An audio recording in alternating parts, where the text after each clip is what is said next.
Hello everyone, कैसे हैं सारे लोग।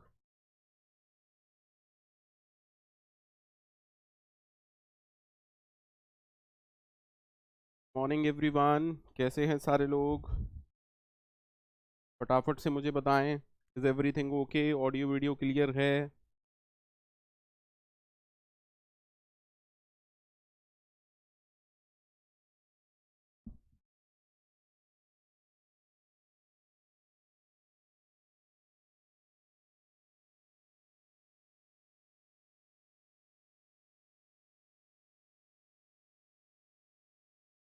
एक बार ज़रा चैट में लिख दीजिए कि डीएस का जो लेक्चर है वो किस किस बैच में जा रहा है। अपने नाम के साथ अपना बैच ज़रूर।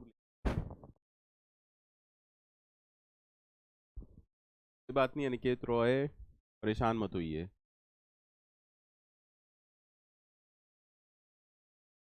अच्छा, ये तो विजय बैच में ही है ना, बस। ठीक है। हाँ, ये तो सेपरेट वीडियोस हैं। ठीक है ठीक है, सॉरी मैं कंफ्यूज हो गया था। श्रेष्ठ पराक्रम, मुझे थोड़ा सा ध्यान नहीं रहा था मुझे। ठीक है। चलिए चलिए चलिए, तो स्टार्ट करते हैं डेटा स्ट्रक्चर। तो ज़रा मुझे बताइए, डेटा स्ट्रक्चर आप क्या जानते हैं, उसके बाद डिस्कशन स्टार्ट करते हैं।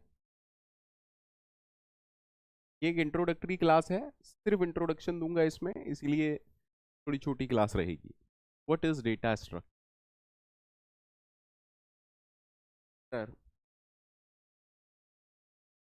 अपूर्व, ऐसा तो नहीं है कि साउंड थोड़ा सा लो है। हाँ बिल्कुल। चलिए, मैं क्लास के बाद साउंड का भी इशू देखता हूँ, अगर कुछ है तो ठीक है। सर, डेटा को इस तरीके से स्टोर करना सो दैट फ्यूचर में उसको एफिशिएंटली आप एक्सेस कर पाएं, सो दैट फ्यूचर में उसको एफिशिएंटली आप एक्सेस कर पाएं, रिट्रीव कर पाएं, मैन्युपुलेट कर पाएं, है ना। सबसे पहला क्वेश्चन तो ये आता है कि डेटा को स्टोर ही क्यों करना है। Why to store data, why to store data. अच्छा सर, ओटीपी आता है, ओटीपी, देखा है ना, ओटीपी आता है। क्या उसको आप सेव करके रखते हो कहीं पर। ओटीपी को क्या आप सही सेव करके रखते हो कहीं पर।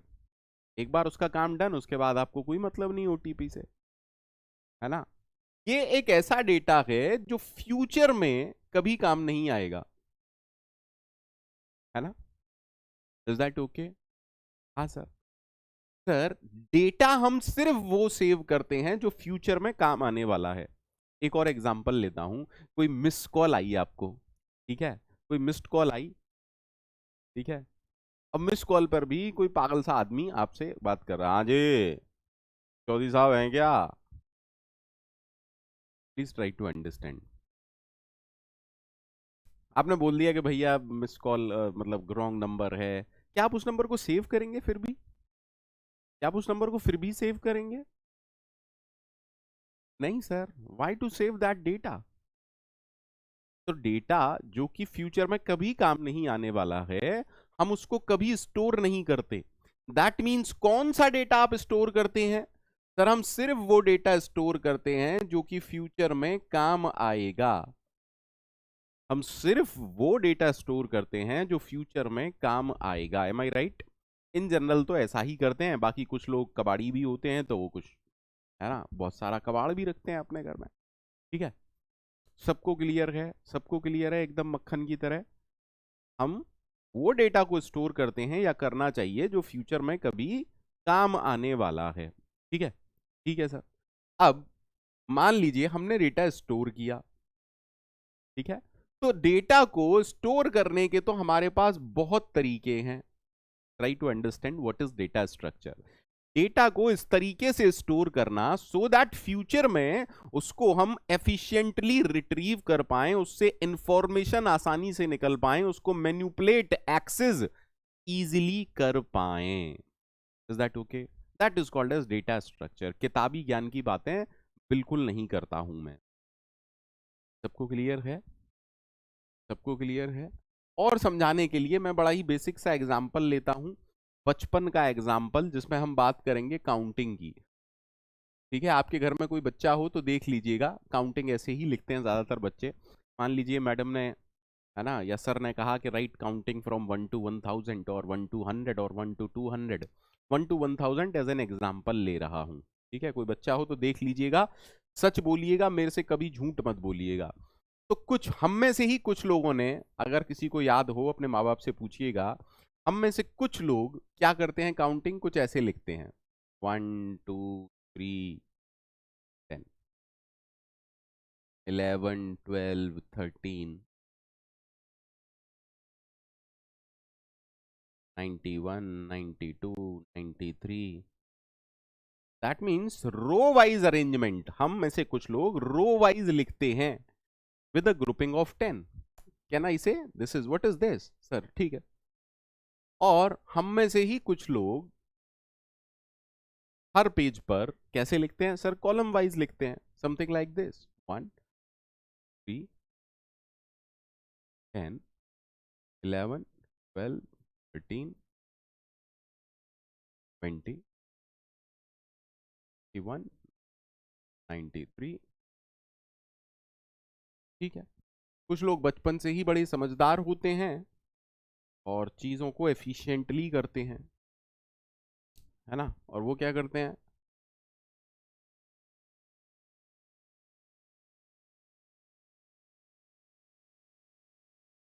एक ही लाइन में मिला मिला के लिखते हैं। बचपन से होशियार होते हैं, विजनरी होते हैं।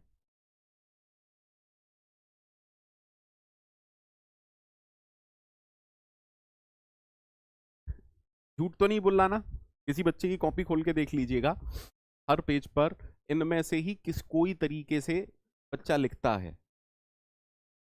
जल्दी से बोलो, झूठ तो नहीं बोल रहा ना मैं? अरे बोलो, लग रहा हो कि झूठ बोल रहा हूं तो किसी बच्चे की कॉपी देख लीजिएगा।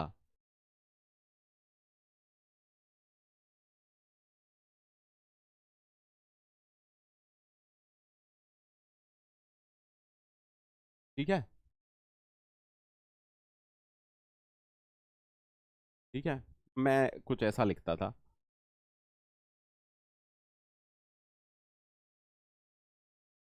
जी हाँ, ज्यादातर हम में से सेकंड वाला फॉलो करते हैं। अब एक बच्चा है,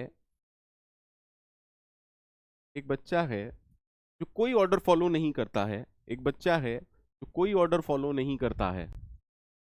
ठीक है, दैट मीन्स वो कहीं पर भी कोई भी काउंटिंग लिख रहा है, वो पहले पेज पर क्या लिख रहा है, वो पहले पेज पर 3 लिख रहा है, अगले पेज पर 5 लिख रहा है।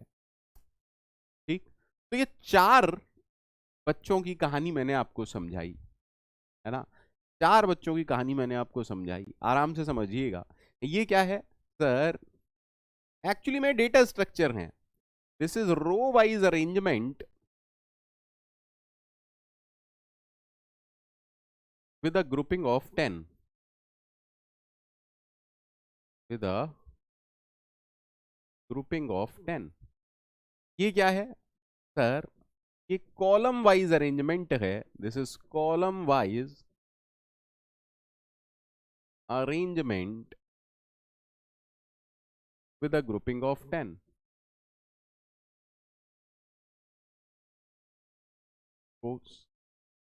ये क्या है sir? Row wise arrangement, is that okay? हाँ या ना sir? This is row wise arrangement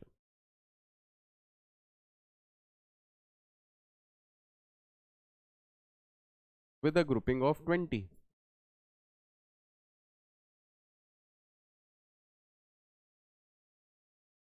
and ये क्या है? कोई अरेंजमेंट नहीं, कोई पैटर्न फॉलो नहीं हो रहा, लास्ट वाले में कोई पैटर्न फॉलो नहीं हो रहा। ठीक है, तो सर यहां पर 4 क्या हैं? डेटा स्ट्रक्चर हैं, is that okay? What is data? यहां पर डेटा क्या है? डेटा सबके लिए कॉमन है, 1 से लेके 1000, प्लीज अच्छे से समझिएगा। ठीक है, बच्चा क्या करता है, डेफिनेशन रट लेता है, जैसे ही मैं पूछता हूँ, है ना, तो वो बोलना शुरू हो जाता है, मैथमेटिकल एंड लॉजिकल है ना, organization of particular model of data. अरे पता नहीं कैसी कैसी बातें करते हैं यार। Dhruv Patel, don't do this. Please. ठीक है सर। अब सर आपने तो बोला था कि डेटा स्ट्रक्चर का मतलब डेटा को इस तरीके से स्टोर करना कि डेटा आसानी से रिट्रीव हो जाए। ठीक है। अब मेरा आपसे सवाल है, मान लीजिए मुझे 613 ढूंढना है। मान लीजिए मुझे 613 ढूंढना है। ठीक। तो पहले बच्चे के हिसाब से, क्योंकि ये बच्चा एक पेज में 100 लिखता है, तो एक बात कंफर्म है कि 600 नंबर ये 6 पेज में लिख चुका होगा। दैट मीन्स 7th पेज में आएगा। बोलो बेटा आया ना? 613 7वें पेज में आएगा, क्योंकि 600 एलिमेंट 6 पेज में भर गए। ठीक है। अब बचे हुए 13 एलिमेंट, क्योंकि हर पेज में रो वाइज एलिमेंट भरते हैं, तो इन 13 में से पहले 10 एलिमेंट फर्स्ट रो में भर जाएंगे। दैट मीन्स हमारा एलिमेंट कहां होगा? सेकंड रो में। अब देखिए सेकंड रो में भी हमारा एलिमेंट कहां पर होगा? पहला, दूसरा, तीसरे कॉलम में। बोलो भैया, क्या मैं सही बोल रहा हूं कि 613 पहले अरेंजमेंट में 7th page second row third column में मिलेगा? Is this very easy to access these element? Actually में मैं क्या कर रहा हूं? Can anybody tell me actually में मैं क्या कर रहा हूं? Sir, if you divide it by 100, you will get number of pages covered. You will get number of pages covered. Okay. Now, just try to understand, sir. From last 2 digit, इसको भी हम कर सकते हैं मैथमेटिकल कैलकुलेशन, कर सकते हैं ना? हाँ sir, if you divide it by 10, you will get number of rows covered. Tell me. That means 6 page cover हो चुके तो हमारा एलिमेंट 7th पेज में है, एक रो कवर हो चुकी तो हमारा एलिमेंट सेकंड रो में है, और लास्ट में क्या बचे? Number of columns. तो हम इसके लिए फॉर्मूला भी डिजाइन कर सकते हैं। एक्चुअली इस चैप्टर में आप यही पढ़ने वाले हैं, पर बच्चा उसको घोटना चालू कर देता है। मेरे साथ अगर घोटा हुई बच्ची की ना, समझ लेना। ठीक है सर। अब मुझे बताओ इसमें 613 कहां होगा? सर, एक पेज में 100 ही है। दैट मीन्स एक चीज तो कंफर्म है, यहां पर भी 7th पेज में होगा। बट लेकिन किंतु परंतु, क्योंकि एलिमेंट कॉलम वाइज भरे जाते हैं, तो बचे हुए 13 में से एक तो कॉलम कवर अप हो जाएगा। दैट मीन्स सेकंड कॉलम में होगा। बोलो बेटा। अब सेकंड कॉलम में जो एलिमेंट है वो तीसरी वाली रो में होगा। सबको क्लियर है? सबको क्लियर है? सबको क्लियर है? हाँ सर। सिमिलरली आप इसमें भी फाइंड आउट कर लेंगे। बट जब कहानी आएगी इसकी, क्या आप फाइंड आउट कर सकते हैं? एक ऐसे बच्चे की कॉपी जब आप खोल के देखेंगे जिसमें कुछ भी पैटर्न नहीं है, वर्स्ट केस में आपको पूरी कॉपी पलट के देखनी पड़ जाएगी। Is that okay to everyone और not? So these are examples of good data structure. This is not a very good data structure because no pattern is being followed. Any confusion? Feel free to ask. Any confusion? Feel free to ask.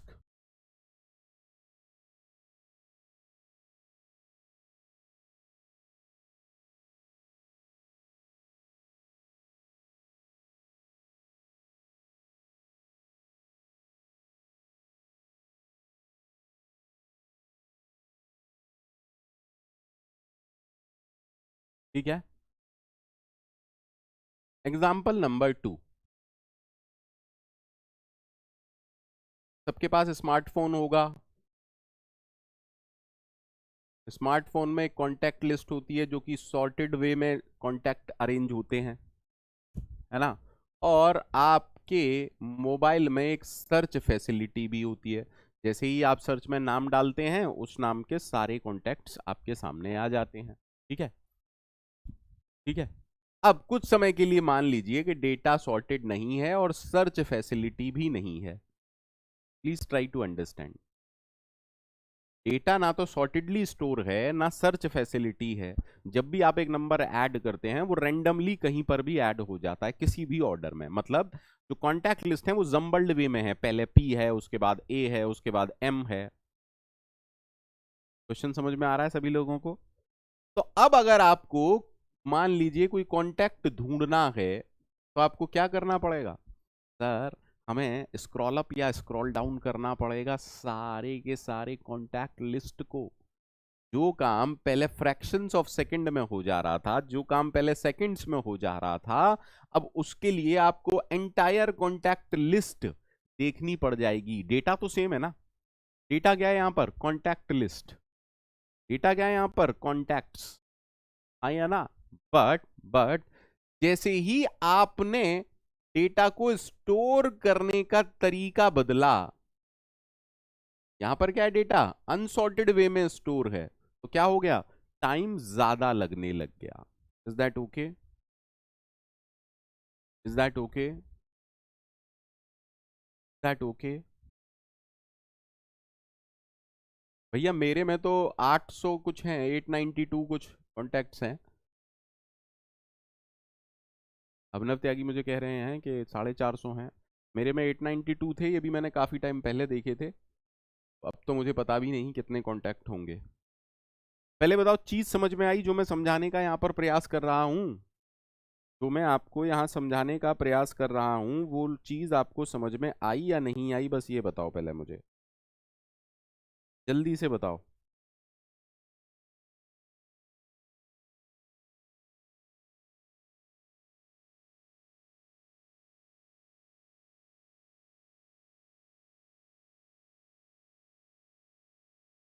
ठीक है, example number 3 देखते हैं। Example number 3 देखते हैं। Dictionary, सब कुछ data structure के example हैं भाई ये। सर डिक्शनरी में जो वर्ड्स होते हैं वो किस तरीके से स्टोर होते हैं? सॉर्टेड वे में। और सिर्फ इसी वजह से जो सर्च होती है, मान लीजिए आप सर्च कर रहे हैं एक वर्ड पैरट को, कितनी देर में ढूंढ लेते हैं? कितनी देर में ढूंढ लेते हैं किसी डिक्शनरी में किसी वर्ड को? सर सेकंड्स में, क्योंकि हम रैंडमली कोई पेज खोलते हैं। अगर मान लीजिए पेज खुला एल, तो मुझे पता है कि इधर नहीं जाना है, आगे की साइड बढ़ना है ना। 10 सेकेंड, 20 सेकेंड्स, 1 मिनट तो नहीं लगता ना। 10 सेकेंड, 20 सेकेंड, सेकेंड्स में इस काम को कर लेते हैं, सेकेंड्स में कर लेते हैं। हाँ सर। बट उसी डिक्शनरी को अगर मैं अनसॉर्टेड वे में अरेंज कर दूं और अब आपसे कहूं सर्च करो कोई particular word, how much time it will take? Sir dictionary contain almost 2-3 lakhs of words. In worst case, if the dictionary is in unsorted way, it may take hours. It may take hours or a day. Is that okay? हाँ या ना? That means overall ये हमारे लिए efficient तरीका कौन सा है? ये वाला। समझ पा रहे हैं ना सारे लोग? ठीक है सर। और एग्जाम्पल सुनिए, और एग्जाम्पल सुनिए। एग्जाम्पल नंबर 4, आपने कभी ना कभी जीमेल पर आईडी जरूर बनाई होगी। बनाई है नहीं? जीमेल पर आईडी बनाई सबने या नहीं?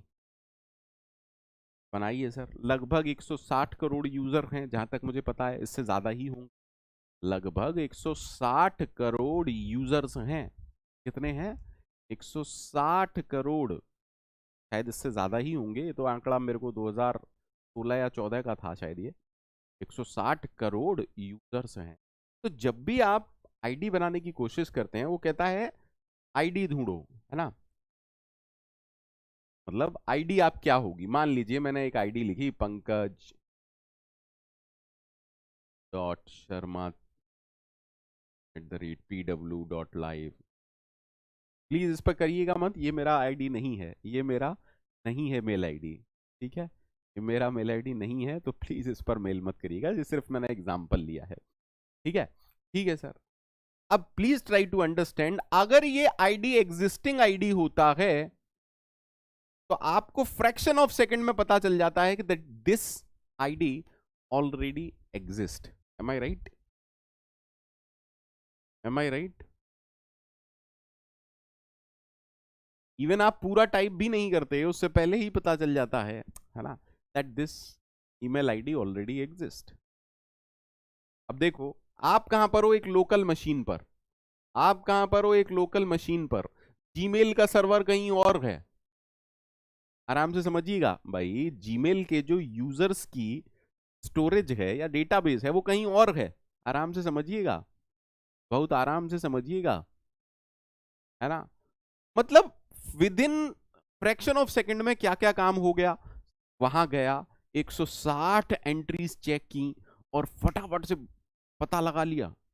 कैसे पॉसिबल है यार कि 160 करोड़ एंट्रीज को कोई एक सेकंड से पहले में भी क्या कर दे रहा है, पता कर दे रहा है कि एग्जिस्ट कर रही है या नहीं कर रही। तो एक एक करके तो चेक नहीं कर रहा होगा ना। हम पढ़ेंगे आगे जाके, है ना, B trees, B plus trees and so on. ठीक है। तो एक्चुअली में क्या है सर, डेटा बहुत ही अच्छे तरीके से स्टोर्ड है। ठीक है। फाइनल रिसर्च विवेक गुप्ता बहुत आगे का टॉपिक है ना, बहुत पीछे के टॉपिक जब आते हैं तो हम क्या पर आते हैं, B tree, B plus tree, indexing. Is that okay? तो यहां पर भी पिक्चर में कौन है, data structure.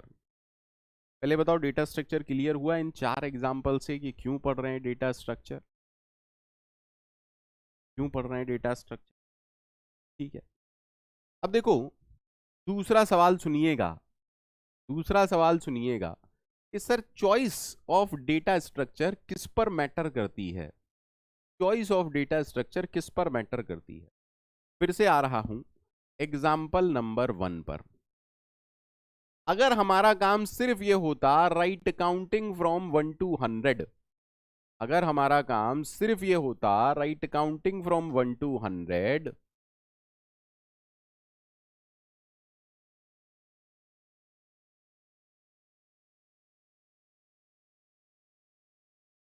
Please try to understand.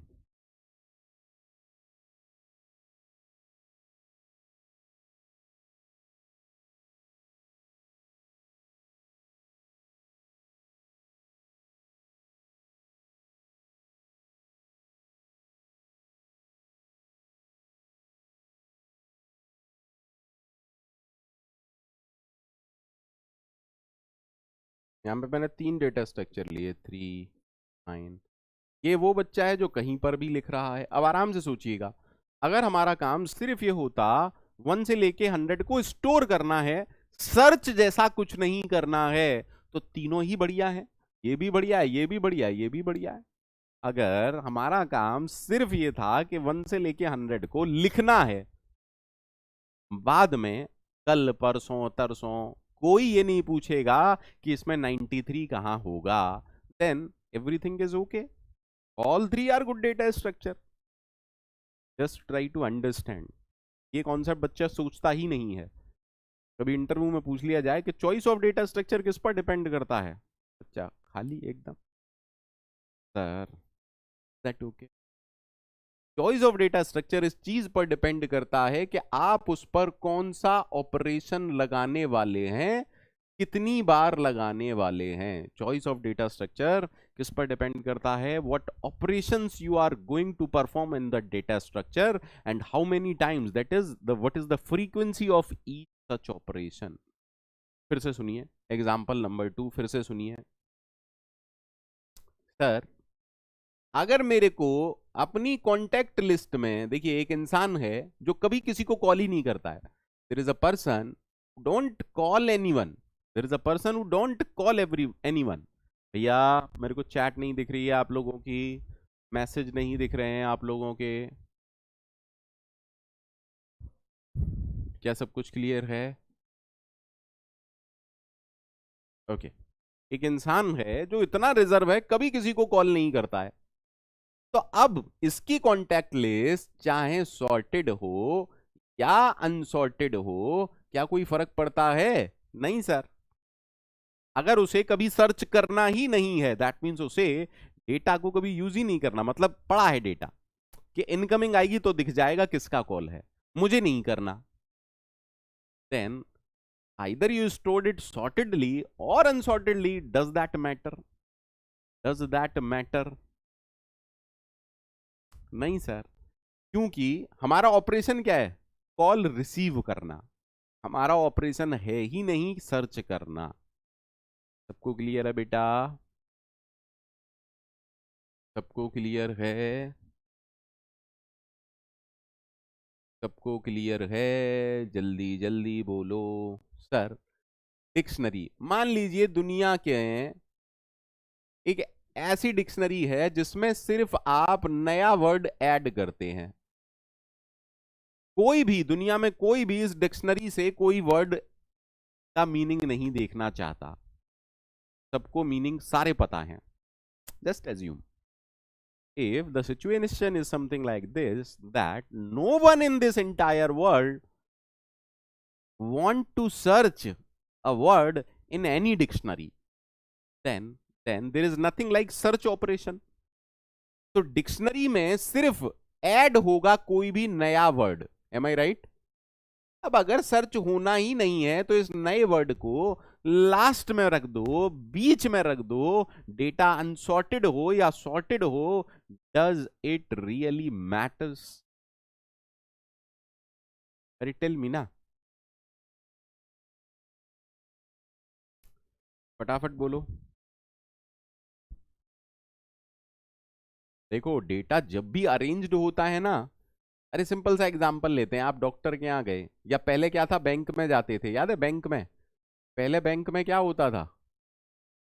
पहले बैंक में कोई टोकन नहीं मिलते थे, कोई भी कहीं भी खड़ा हो गया, लड़ाई झगड़े हो रहे हैं, अच्छा मेरा नंबर था, तू कैसे आ गया यहाँ पर, यहाँ तो मेरा नंबर था, और हंगामे हो रहे हैं, अपना अपना कैश छोड़ के लड़ने आ गए। डॉक्टर के यहाँ इमेजिन कीजिए, कोई भी आ रहा है और चला जा रहा है डॉक्टर के यहाँ अंदर, डॉक्टर कह रहा है हो क्या रहा है भाई, जस्ट ट्राई टू अंडरस्टैंड। सबको सारी कहानी क्लियर है, वाई डेटा स्ट्रक्चर, बोलो जल्दी से बोलो, वाई डेटा स्ट्रक्चर सबको क्लियर है? What is data structure, why data structure, ये कहानी कितने बच्चों को क्लियर है?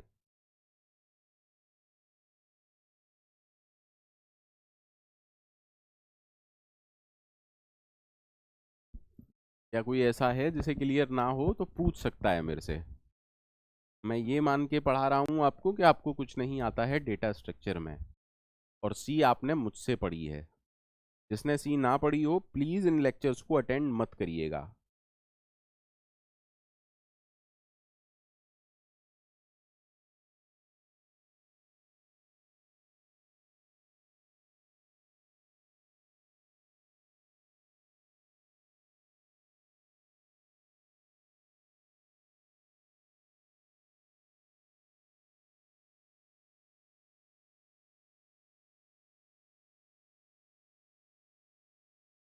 ठीक है सर, तो अब आते हैं हम सर, डेटा स्ट्रक्चर की अगर बात की जाए तो दो तरीके से आप इसे कैटेगराइज कर सकते हैं, linear data structure and non linear data. क्या? अब लीनियर डेटा स्ट्रक्चर क्या है? अब कई बुक ये कहती हैं जिसमें एलिमेंट्स एक के बाद एक प्रोसेस हो उसे लीनियर डेटा स्ट्रक्चर कहते हैं।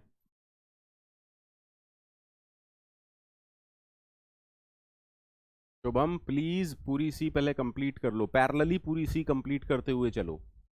आशुतोष चौबे जी कह रहे हैं मैंने आज ही ज्वाइन किया है। आशुतोष प्लीज पहले सी प्रोग्रामिंग करिए, उसके बाद डीएस अटेंड करिए प्लीज, मेरी हाथ जोड़ के विनती है आप लोगों से, हाथ जोड़ के विनती है। 10 दिन में आराम से सी प्रोग्रामिंग हो जाएगी, ठीक है? 10 दिन में मैक्सिमम सी प्रोग्रामिंग हो जाएगी। शुभम अगर एरेज पॉइंटर चल रहा है तो आप अटेंड करो, कोई दिक्कत नहीं, एरेज पॉइंटर खत्म कर लो, एरेज पॉइंटर खत्म कर लो, क्योंकि बहुत ज़्यादा यूज़ होने वाला है डेटा स्ट्रक्चर में, एरेज पॉइंटर स्ट्रिंग ये सारे कॉन्सेप्ट यूज़ होंगे।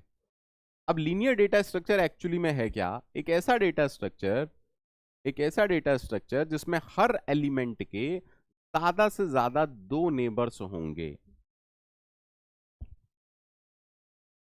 An element can have at most 2 neighbours. जैसे आप एक लाइन में खड़े हुए हैं, फॉर एग्जाम्पल अगर मैं आपसे कहूं आप एक लाइन में खड़े हुए हैं, तो किसी भी इंसान के ज्यादा से ज्यादा कितने नेबर्स हो सकते हैं सर? 2, इसके 2, इसके भी 2, इसके भी 2, इसके भी 2, इसका एक, इसका एक। इसलिए वर्ड हमने क्या लिखा है, सबको क्लियर है? नहीं, शाश्वत, शाश्वत कह रहे हैं when elements are stored in contiguous location then it is linear. नहीं, नहीं, नहीं, फिर तो सिर्फ एरे ही लीनियर है, आप लिंक लिस्ट को नॉन लीनियर बोल रहे हैं। ठीक है, थैंक यू शुभम यादव। ठीक है सर। और नॉन लीनियर क्या है? जहां पर नेबर्स दो या दो से ज्यादा भी हो सकते हैं, can have any number of error. Of course that must be finite. For example something like that कि आप भीड़ में खड़े हैं, ठीक है, तो हम धीरे धीरे पढ़ेंगे linear data structure, non linear data structure क्या होते हैं। ठीक है, अब समझिएगा डेटा स्ट्रक्चर की अगर मैं बात करूं हमें क्या क्या पढ़ना है, मैं थोड़ा सा आपको सिलेबस की जानकारी दे देता हूं। सर यहाँ हमने लीनियर डीएस डेटा स्ट्रक्चर पढ़ना है, यहाँ हमने नॉन लीनियर डेटा स्ट्रक्चर पढ़ना है। लीनियर डेटा स्ट्रक्चर में हमें चैप्टर 1 में एरेज पढ़ना है, चैप्टर 2 में हमें लिंक लिस्ट पढ़ना है, चैप्टर 3 में हमें स्टैक और क्यूज पढ़ना है,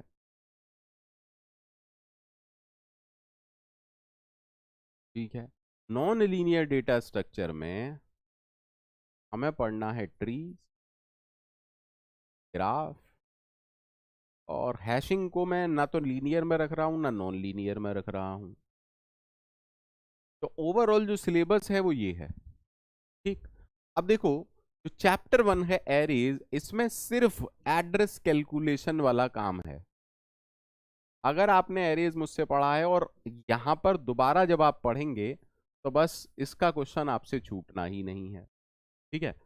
ठीक, स्टैक एंड क्यू गेट में हमेशा मिक्स टाइप क्वेश्चन आता है, मतलब ज्यादातर मोस्टली जो क्वेश्चन होगा वो स्टैक और क्यू दोनों से ही कंबाइंड क्वेश्चन होगा। स्टैक और क्यू के ऑपरेशंस पर बेस्ड क्वेश्चन पूछा जाता है, ज्यादातर बता रहा हूं, ठीक है।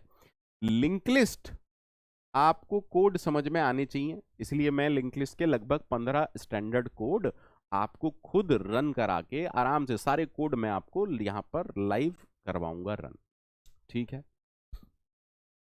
Linear data structure, non linear data structure, अगर मैं बात करूं नंबर ऑफ क्वेश्चंस की तो आप ये मानिए कि 65% question, 65 to 70% question non linear data structure से पूछे जाते हैं। क्यों पूछे जाते हैं? क्योंकि जो ट्री वाला पार्ट है वो सबसे लेंदी पार्ट है। फॉर एग्जाम्पल ट्री में आपको क्या पढ़ना है? ट्री में हमें पढ़ना है सर बाइनरी ट्री, देन आपको पढ़ना है कंप्लीट बाइनरी ट्री, देन आपको पढ़ना है बाइनरी सर्च ट्री, मतलब सबसे लेंदी टॉपिक है ये बाइनरी सर्च ट्री। देन आपको पढ़ना है हीप, देन आपको पढ़ना है एवीएल ट्री, देन आपको पढ़ने हैं ट्री ट्रेवर्सल, जिसमें सबसे इंपॉर्टेंट है pre order, post order, in order, pre order, post order, in order, है ना। जैसे बाइनरी सर्च ट्री में भी आपको बहुत सारी चीज पढ़नी है, कि binary search tree, complexity and all that. तो ट्री जो है वो सबसे लेंदी टॉपिक है, तो आप मान के चलिए कि एक से दो क्वेश्चन आपसे पूछे ही पूछे जाएंगे। ग्राफ एल्गोरिथम में रिस्पेक्टेड खलील सर कवर करेंगे, तो डेटा स्ट्रक्चर में सिर्फ एक लेक्चर में दूंगा जिसमें मैं सिर्फ आपको ग्राफ का इंट्रोडक्शन या ग्राफ का रिप्रेजेंटेशन आपको समझाऊंगा। विवेक बिल्कुल इंपॉर्टेंट है। आपका फेवरेट टॉपिक बनेगा डेटा स्ट्रक्चर, मैं फिर से गारंटी दे रहा हूं सी की तरह। Data structure becomes your favourite topic, और उसमें भी सबसे फेवरेट आपका टॉपिक बनेगा trees and link list, guarantee दे रहा हूं। सबसे फेवरेट टॉपिक आपका क्या बनने वाला है? ट्रीज और लिंक लिस्ट। लेक्चर सिलेबस के बाद में आपसे जरूर बात करूंगा कि जो मैंने कहा था सही कहा था या नहीं, ठीक है। अच्छा, उसमें भी देखिए ट्री का जो मेन क्वेश्चन है, हो सकता है वो कोड बेस्ड हो, तो ट्री के भी कुछ क्वेश्चंस हम कोडिंग बेस्ड करेंगे। हैशिंग, मान के चलिए एक क्वेश्चन हर साल आना है, मान के चलिए एक क्वेश्चन हर साल आना ही आना है, हर साल आता है। यहां की अगर बात करूं तो एक क्वेश्चन लगभग ऑपरेशंस पर बेस्ड आता है, operations on stack and queues, और वो क्वेश्चन जो आता है वो कंबाइंड आता है। ठीक है,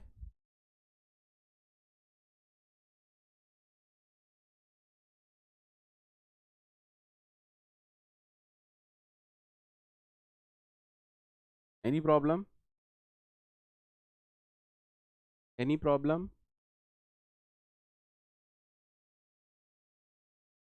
नहीं, मैप्स देखो, जो हमारे सिलेबस में डीएस है ना बेटा, वो यूजिंग सी है, वो यूजिंग सी प्रोग्रामिंग है। मैप्स जो होता है ना बेटा, मैप्स जो होता है वो सी लैंग्वेज में नहीं सपोर्ट करते। जो मैप होते हैं वो पाइथन में होते हैं, सी प्लस प्लस में होता है। ठीक है, इवन जावा में भी होते हैं समहाउ। ठीक है, मैप्स जो होते हैं ना, मैप का कॉन्सेप्ट सी में नहीं होता है, तो मैप यहाँ पर नहीं है सिलेबस में। सब में होते हैं, ऑलमोस्ट जितनी भी डायनामिक लैंग्वेज हैं सब में होंगे ही।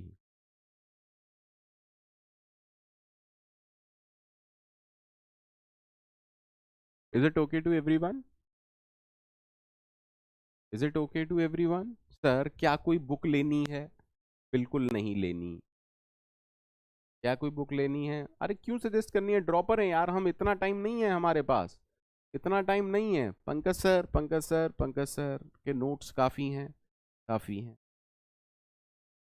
ठीक है, जितने क्वेश्चन यहाँ पर कराऊं, PYQ test series more than enough है for GATE, for GATE. Placement के लिए नहीं कह रहा हूँ, प्लेसमेंट के लिए आपकी कोडिंग अच्छी होनी चाहिए। ज़्यादातर बच्चे मेरे से पूछते हैं, ज़्यादातर, सर जितना आपने पढ़ाया प्लेसमेंट के लिए काफ़ी है? नहीं, सी प्रोग्रामिंग प्लेसमेंट हो चाहे गेट हो, सबके लिए काफ़ी है। डेटा स्ट्रक्चर गेट का जो पार्ट है वो प्लेसमेंट के लिए काफ़ी नहीं है। उसके लिए, प्लेसमेंट के लिए आपको एरे पर based coding question, link list, stack, queues, ये तो मेन टॉपिक हैं जब हम कोडिंग में आते हैं। ठीक है, is that okay to everyone?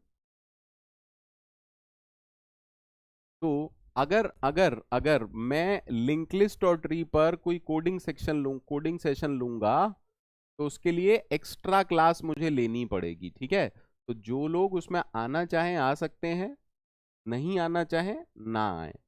ये क्लास ऑप्शनल रहेगी, ये क्लास ऑप्शनल रहेगी। Same with tree, same with tree, tree के लिए भी मैं एक्स्ट्रा क्लास लूंगा। तो अगर आप आना चाहें आ सकते हैं, जो लोग सिर्फ गेट पर फोकस करना चाहते हैं वो बिल्कुल नहीं आए, वो बिल्कुल नहीं आए। आराम से अपना गेट पर फोकस करें, काम डन हो जाएगा। ठीक है, पर मैं विश्वास के साथ कहता हूं कि अगर लिंक लिस्ट की कोडिंग क्लास आपने मेरे से कर ली, दैट मीन्स लिंक लिस्ट या ट्रीज, जब जब आप कोड कर लेते हैं ना, जब आप कोड कर लेते हैं तो चीजें बहुत अच्छे से समझ में आती हैं, बेहद अच्छे से समझ में आती हैं। अब जैसे एल्गोरिथम में डायनेमिक प्रोग्रामिंग है, आप पढ़ेंगे, वैसे तो 90% की डायनेमिक प्रोग्रामिंग की थ्योरी भी समझ में नहीं आती, बट क्योंकि आप रिस्पेक्टेड खलील सर से पढ़ेंगे तो ये गारंटी है कि आपको समझ में आ जाएगा। अगर आप उसी वक्त उसको कोड कर लेंगे, मतलब कॉम्बिनेशन देखिए, respected Khalil sir, legend Khalil sir से आप डीपी पढ़ें और साथ में ही उसे कोड कर लें, क्या डीपी कहीं पर कुछ भी रह जाएगा? I don't think so. तो जब आप एक टॉपिक पढ़ रहे हैं, उसकी थ्योरी अगर आपको क्लियर है, आप उसके कोड्स खुद से रन करवाएंगे।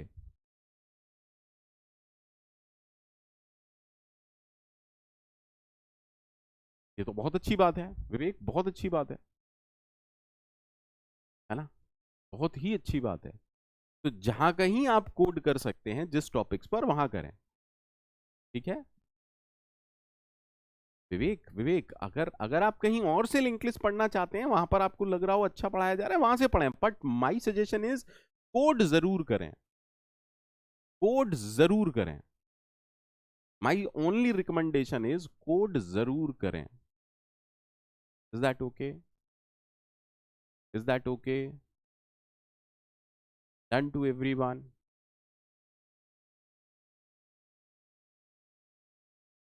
सबको डन है भैया?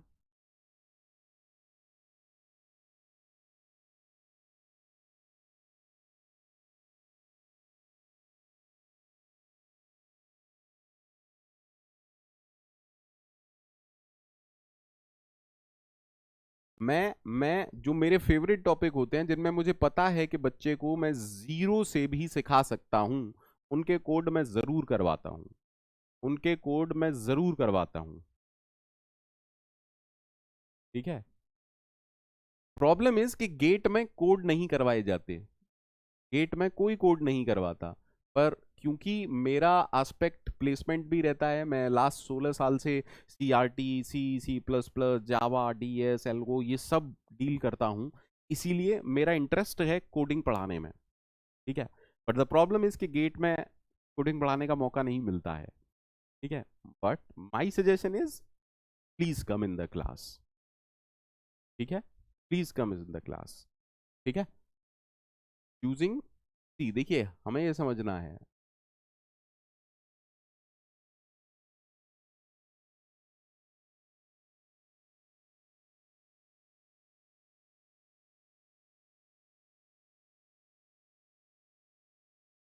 आगे बढ़े। अब लास्ट कंफ्यूजन, सर क्या इसके प्री रिक्यूसाइट हैं? प्री रिक्यूसाइट समझते हैं?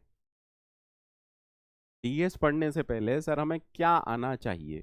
DS पढ़ने से पहले सर हमें क्या आना चाहिए? तो आपको सी प्रोग्रामिंग के कुछ टॉपिक जरूर जरूर जरूर आने चाहिए। अगर आप सी प्रोग्रामिंग से एक बार गो थ्रू हो चुके हैं, welcome to data structure. Welcome to data structure. अगर आप सी प्रोग्रामिंग के